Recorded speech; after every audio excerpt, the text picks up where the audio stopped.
Voici la didactisation sur le fonctionnement d'ILT. Prévious labo devices avant de démarrer la machine. Si elle peut monter et descendre, elle est au point mort. Ensuite, tirez sur l'embrayage, démarrez le moteur diesel. Tirez sur l'embrayage et passez les vitesses, qui sont la enrée, l'automie, la semi, la fermée et la marche arrière.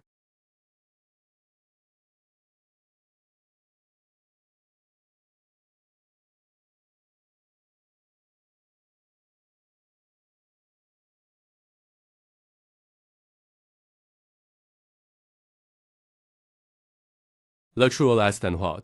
Le CT gauche est le frein qui empêche le trou de tourner. Le CT droit est le pot de frein, qui est entouré de CBLES italiques pour empêcher le trou de tourner.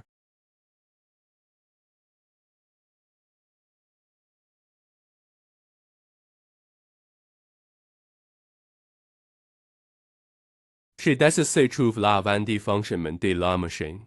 En appuyant sur sur l'extrême gauche, la pression augmente rapidement.